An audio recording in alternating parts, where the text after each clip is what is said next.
샬롬 샬롬 샬롬 샬롬 샬롬.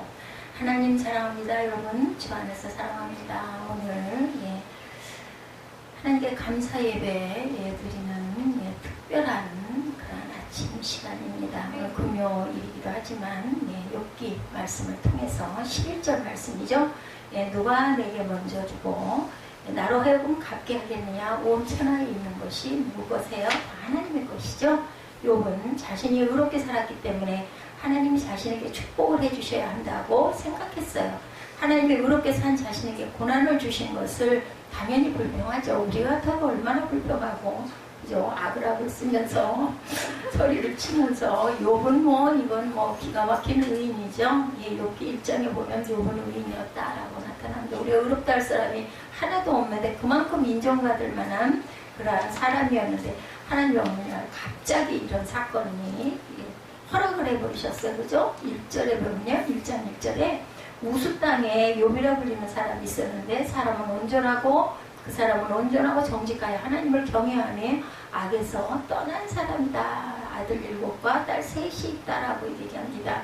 그 사람은 온전하고 정직하다. 온전하고 정직하다라는 거 기가 막힌 그 칭찬입니다. 하나님을 경외하는 그러한 온전하고 정말 정직한 사람이었는데 왜 이런 고난을 주셨는가라고 불평을 했다는 거죠. 하나님, 내가 무엇을 드려서 내가 너희가 갚게 할 수 있겠느냐 이렇게 반문을 하시죠. 1절에 보니까 내가 낚시로 리오의 단을 끊어낼 수 있겠느냐. 노끈으로 그 혀를 낼 수 있겠느냐. 너는 밧줄로 코를 꿰 수 있겠느냐. 갈고리로 그 아가미를 꿰 수 있겠느냐. 그것이 어찌 내게 계속하여 간청하겠느냐. 부드럽게 내게 말하겠느냐. 어찌 그것이 너와 계약을 맺고 너는 그것을 영원히 조롱으로 삼겠느냐.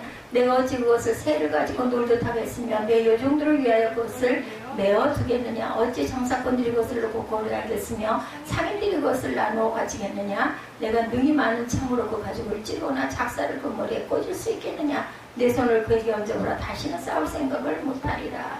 여기서 리오야단이 등장을 해요. 리오야단이라는 것은 어떻게 보면 상징적인 그러한 용이라고도 하죠. 그런데 어쨌든 아프리카 지역에 살고 있는 그러한 동물이라고 합니다.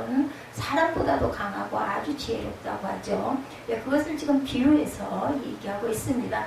리오야단보다 크신 하나님, 당연히 크신 하나님이죠. 그래서 11절에 보면 누가 먼저 내게 주고 나로 하여금 갚게 하겠느냐. 온 천하에 있는 것이 다 내 것입니다.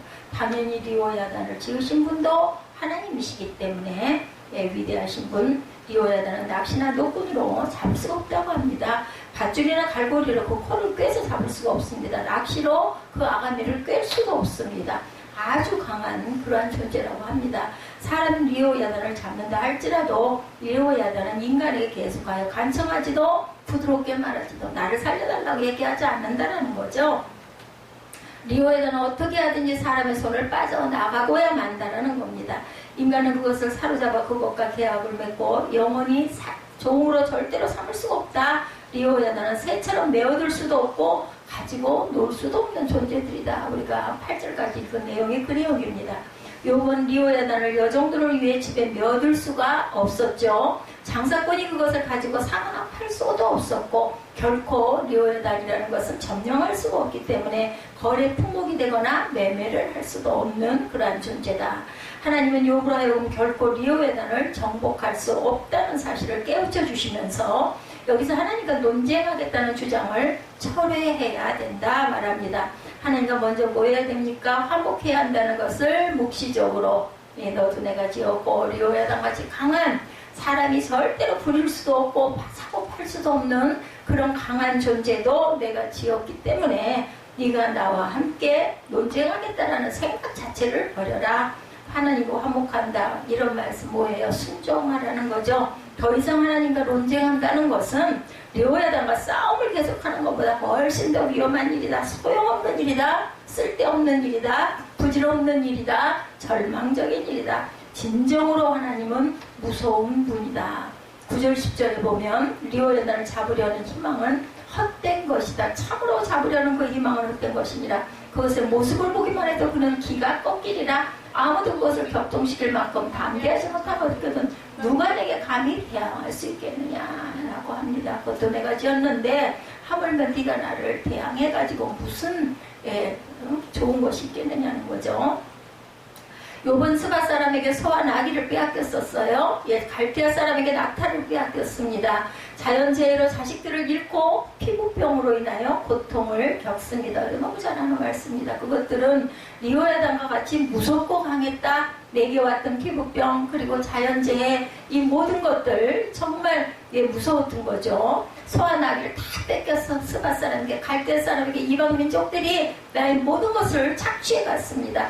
그들과 욥은 싸워보지도 못했습니다. 손을 쓸 수도 없을 만큼 그들은 강했기 때문에 욥은 사단의 장난에 손발 하나 움직일 수가 없는 아주 연약한 존재입니다. 그런 사단도 하나님의 허락 속에서 움직인다는 것을 우리가 깨달아 알아야 되겠다. 우리에게 고통이 왔을 때, 우리에게 재난이 왔을 때, 우리에게 질병이 왔을 때, 우리에게 사건이 왔을 때 그것은 그냥 일어나는 일은 절대 없다. 하나님께서 허락하셨기 때문에 그 일이 내게 우리 이웃에게 일어난다. 욥은 그런데도 사단보다 더 크신 하나님과는 또 대항해서 싸우려고도 했어요. 너무 고통스럽고 힘드니까. 지금 41장 좀 되니까 하나님이 이제 결론적으로 말씀을 하시는 거지. 그동안 헤매인 친구들이 와가지고 네가 잘못했으니까 그렇지 하는 그러한 공격 정말 기가 막힌 일들이죠. 나에게 가장 절친했던 친구가 나를 고통스럽게 하고 내가 이 재난 가운데 앉아있는데 와서 오히려 위로는커녕 더 아프게 할 때 세상 누군가가 얘기하는 것보다 더 아픈 거죠. 이 세상의 무서움 앞에서 벌벌 떨면서 하나님에게 함부로 말하는 경우가 있습니다. 이 세상의 세력 앞에서는 무력하면서 하나님께 화풀이를 있는 대로 하는 사람들이 있습니다가 아니라 다 그렇습니다. 진정 무섭고 진정으로 강한 분이 누구신지를 보이지 않아서 안 계신다고 생각하는 그러한 인간의 우매, 인간의 어리석음 때문이겠죠. 눈에 보이는 것만 대단하게 보이는 거죠. 사람은 하나님을 하나님으로 경외하고 가야 하고 하나님이 진정으로 강하고 무서운 분이라는 것을 우리가 알고 경외하고 가야 된다. 존중하고 사랑하지만 두려워하고 떨며 하나님 앞에 우리가 정말 온전한 모습을 보이고 가야 된다. 우리는 절대로 하나님께 요구할 수 없습니다. 11절이죠. 누가 먼저 내게 주고 나로 하여금 갖게 하겠느냐. 온 천하에 있는 것이 다 내 것이다. 너희들이 뭘 내게 요구하느냐. 아무도 리오야단에게 먼저 싸움을 걸고 무사할 수가 없죠. 당연히. 그죠? 아무도 리오야단보다 더 크신 하나님과 당연히 그렇기 때문에 지으신 하나님과 싸울 수 없습니다. 아무도 먼저 하나님께 드리고 그것을 갖게 할 수가 없습니다. NIV 성경에 뭐라고 나오냐면 Who has a crime against me that I must pay 라고 나와 있습니다. Everything under heaven belong to me. 이렇게 얘기하죠. 내가 하나님께 드렸으니 이렇게 해달라고 주장할 수가 없다. 누가 하나님에게 먼저 빚을 주어서 그 빚을 갚게 기대할 수가 없습니다. 누구도 하나님께 채권자가 될 수 없습니다. 모든 사람이 하나님께로부터 온 것이고 어떠한 경우에도 하나님께로부터 시작된 것이 아닌 것이 없기 때문에 어떠한 경우에도 하나님께 신세를 끼칠 피조물도 없다. 그가 드린 것은 결국 하나님이 주신 것을 도로 드리는 것뿐이다. 우리 인간이 소유권을 갖고 있지 않죠. 우리는 청직이에요. 맡아서 관리하다 가는 사람들이죠. 소유권은 누구에게만 하나님에게만 있다. 모든 것은 하나님께서 나오고 하나님께로 돌아갑니다. 우리 생명조차도. 그죠? 우리 하나님이 허락하신 우리의 재물, 자녀 하나님이 거둬가시는데 할 말이 있겠어요? 그죠? 우리가 착한 일을 많이, 선을 많이 행한 것은 내가 한 것 같지만 사실은 하나님이 주셔서 하나님의 그 마음도 주시고 물줄도 주시고 여건도 주셔서 우리가 할 수 있었던 것이기 때문에 모든 것은 다 하나님이 주장하신 것들이다. 내가는 없다는 것은 내가는 온 천하에 있는 것이 다 하나님의 것이고 하나님은 절대 소유권자이시고 그것을 알 때 우리는 은혜가 뭔지도 깨달아 알 수가 있습니다. 그것이 그냥 알아지면 얼마나 좋겠어요. 그죠? 보면은 우리가 재난을 당했을 때, 고난을 당했을 때, 우리가 질병 가운데 약해졌을 때 그것을 깨닫게 되는 게 문제입니다. 킹 제임스 버전에도 그렇게 말하고 있어요. What store is under the whole heaven is mine 합니다. 아무도 자신이 하나님께 드리는 것을 하나님이 하시는 것을 막을 수 없다. 리오야단과 인간을 포함한 천하만상의 모두 하나님의 명령에 복종하고 그의 결정에 따를 것이라는 것을 너희는 깨달아라. 따라서 어느 누구도 하나님께 대항하거나 그와의 판결에서 이길 수가 없다. 절대 주권자 전지전능하신 하나님이시죠. 내가 이렇게 드렸으니 이렇게 해달라고 다 요구할 수 없어요. 그렇죠? 욥은 하나님께 선을 행하였습니다. 의롭게 살았습니다. 하나님도 욥의 의로움은 인정하셨죠. 욥이 이렇게 선을 행했다고 욥이 하나님께 나에게는 재앙을 물리쳐 주십시오, 복을 주십시오라고 말할 수 없는 거다. 사실은 뭐를 구해야 우리는 늘 긍휼을 구할 뿐입니다. 내 의를 근거로 하나님께 복을 내려달라고 할 수 없죠. 건강과 부를 달라고도 사실은 말할 수가 없습니다. 뭐만 해요? 처분만 기다리는 거죠. 하나님이 기뻐하시는 일을 재롱 떨듯이, 우리 아기들이 재롱 떨듯이 열심히 하면서 하나님을 우리는 바라볼 뿐입니다. 우리 마음속에 계시기 때문에 내가 뭐가 필요한지, 뭘 원하는지, 어떻게 해야 이 녀석이 좋아하고 기뻐하는지 다 알고 계신다는 거죠. 내 의를 근거로 하나님께 복을 내려달라고 할 수가 없고 건강과 부를 달라고도 할 수가 없다. 이 처분만 바라야 된다는 얘기예요. 이야기 하나 합니다. 체코의 신한나 선교사라는 분이 계셨어요. 이 말씀은 체코의 신한나 선교사에게 직접 전해 들은 분이 기록한 말씀입니다. 그는 남편과 함께 독일로 파송을 받았다가 다시 체코의 개척자로 그 파송을 받았다고 해요. 남편 이삭이에요. 이삭 선교사는 한국 식품점을 하고 신한나 선교사는 대우에 근무하면서 선교 사역을 섬겼습니다. 근데 남편이 암에 걸렸어요. 신한나 선교사는 남편의 회복을 위해서 일주일 금식 기도를 드렸다고 합니다. 그러나 남편은 소천하셨습니다. 선교사에 오라고 금식했는데 하나님 어떻게 이럴 수 있느냐라고 부르짖죠. 눈물이 일주일 동안 앞을 가려서 아무것도 할 수도 없었고 당연히 먹을 수도 없었겠죠. 그냥 금식 아닌 구음식이 됩니다. 돌아간 다음에. 그는 너무 슬퍼 욥기를 10번이나 읽었다 그래. 그때 하나님은 이 한 말씀을 주셨다고 합니다. 하나님은 이 말씀으로 한나 선교사를 의를 깨셨다고 그래요. 그리고 선교사역을 하는 것도 금식 기도를 하는 것도 남편이 소천한 것도 하나님의 은혜라는 것을 깨달아 알게 됐다고 하죠. 그는 하나님의 은혜를 알고 일주일 동안 감사의 눈물을 또한 흘렸다고 합니다. 하나님은 지금 그 회사를 20배를 크게 하시고 신한나 선교사를 체코 개척 선교사로 체코 한인의 회장으로 3대에 걸쳐서 쓰셨다고 그래요. 리오야단의 체구에 대해서 12절에서 20절까지 나와 있습니다. 하나님은 리오야단의 지체와 큰 용맹과 체구를 친히 말씀합니다. 누구도 리오야단의 가죽을 벗길 수 없고 재갈을 물릴 수가 없다. 턱을 벌릴 수가 없다. 12절에서 20절까지 우리 한번 볼까요? 내가 그것의 지체와 그것의 큰 용맹과 눈과 체구에 대하여 잠잠하지 아니하리라. 누가 그것의 겉가죽을 벗기겠으며 그것에게 재갈을 물릴 수 있겠느냐. 누가 그것의 턱을 벌릴 수 있겠느냐. 그의 둥근 이틀은 심히 두렵구나. 그의 질비한 비늘은 그의 자랑이로다. 틈틈하여 봉인하듯이 닫혀있구나. 그것들이 서로 달라붙어 있어 바람이 그 사이로 지나가지 못하는구나.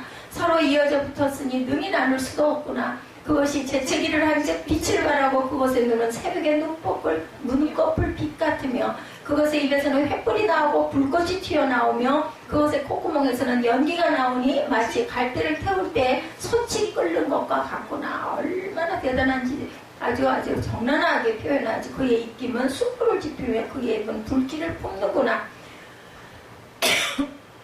그것의 힘은 그의 목덜미에 있으니 그 앞에는 절망만 감돌 뿐이구나. 그것의 살껍질은 서로 밀착되어 탄탄하며 움직이지 않는구나. 그것의 가슴은 돌처럼 튼튼하며 맷돌 아래짝같이 튼튼하구나. 그것이 일어나면 용사라도 두려워하며 달아나리라. 칼이 그에게 꽂혀도 소용이 없고 찬이나 투찬이나 화살촉도 꽂히지 못하는구나. 그것이 쇠를 지푸라기같이 노슬 썩은 나무같이 여기니 화살이라도 그것을 물리치지 못하겠고 물맷돌도 그것에게는 겨같이 되는구나. 그것은 몽둥이도 지푸라기같이 여기고 창이 날아오는 소리를 우습게 여기며 그것의 아래쪽에는 날카로운 토기 조각 같은 것이 달려있고 그것이 지나갈 때는 진흙바닥이 도리깨로 친 자국을 남기는구나. 깊은 물에 솥을 물이 끓듯 같게 끓음갑게 하며 바다를 기름병같이 다루는구나. 그것의 뒤에서 빛나는 물줄기가 나오니 그는 깊은 바다를 백발로 만드는구나. 세상에서 그것과 비갈 것이 없으니 그것은 두려움이 없는 것으로 지음받았구나. 그것은 모든 높은 자를 내려다보며 모든 교만한 자들에게 굴림하는 왕이라. 리오야단이 이렇게 생겼다라는 거죠. 그래서 우리가 쭉 읽었습니다. 21절에서 34절에 보면 리와 야단의 입김은 숯불을 지피며 그의 입은 불길을 뿜고 있다. 자, 비늘을 서로 나눌 수가 없죠. 그것이 재채기라면 빛을 발하고 그것은 눈은 새벽처럼 빛나고 그것의 입에는 횃불이 나오고 불꽃이 튀어나온다. 그의 이빨은 심히 두렵다. 보통 악어의 이빨은 윗턱에 36개, 아래턱에 20개 정도가 길게 뾰족하게 박혀있듯이 그것은 바라보기만 해도 두렵고 공포스럽다. 질비한 비늘은 악어의 자람이죠. 그것이 빛을 받으면 막 번쩍번쩍 하고 그 물에서 물을 한 번만 치면은 물보라가 그렇게 일어난다는 거죠.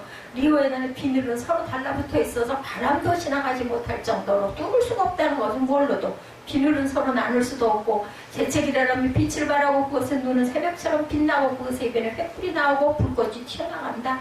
악어의 재채기에서 비롯되는 물안개가 햇빛에 반사되므로 나타나는 분광 현상이 나타난다. 악어가 물속에서 두 눈을 번쩍거리며 빛내고 있다. 악어의 거친 호흡 때문에 물보라가 생겨나고 그 콧구멍은 연기가 나오는데 갈대를 태울 때 솥이 끓는 것과 같다. 리오야단의 모습은 하나님이 강림하실 때의 모습과 유사하다라는 거죠. 그래서 용사라도 다 달아난다. 리오야단이 갑자기 물에서 튀어나와 그 목과 머리를 격렬하게 움직일 때 그 앞에 서 있는 사람은 두려움과 낙심으로 당황하겠어요. 저 같으면 기절하죠. 그의 마음은 돌과 같고 맷돌 아래쪽과 같이 튼튼하다. 리오야단은 신체적인 힘뿐만 아니라 마음에 담고 있는 용기와 끈기도 매우 견고하여 쉽게 당황하거나 절대로 무엇도 두려워하지 않는다.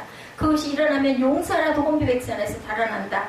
리오야단의 위용에 대한 공포로 인하여 용사들이 혼비백산한다. 리오야단은 칼을 들이댄다 하여도 소용이 없고 창이나 화살이나 표창도 맥을 쓰지 못한다. 배가죽은 날카로운 질그릇 조각과 같아서 타작기가 핥힌 진흙바닥처럼 지나가는 흔적을 남긴다. 리오야단은 깊은 물이나 바다를 손쉽게 다루죠. 그 뒤에는 빛나는 물줄기가 얼마나 힘이 강한가 하면 그것은 두려움이 없다.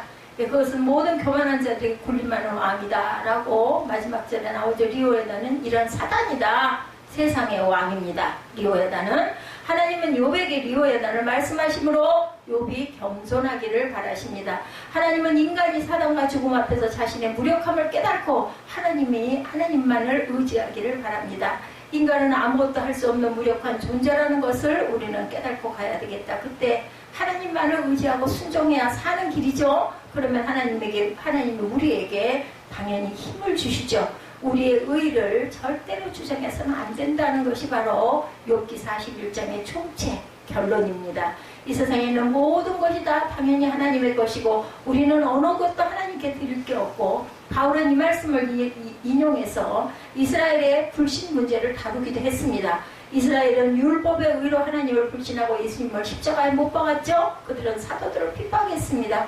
그들은 자신의 의로 하나님께 이스라엘의 독립과 경제적인 부를 요구했죠. 그러나 어떤 것도 그들의 의가 당연히 될 수가 없습니다. 이스라엘을 택하고 율법을 주시고 율법을 지키게 하신 것은 모두 다 하나님의 은혜이다. 그들은 오직 전적인 은혜를 알고 하나님께 무릎을 꿇는 그러한 이스라엘 백성, 이스라엘 민족 그리고 저와 여러분의 오늘이 되시기를 주님의 이름으로 축복합니다.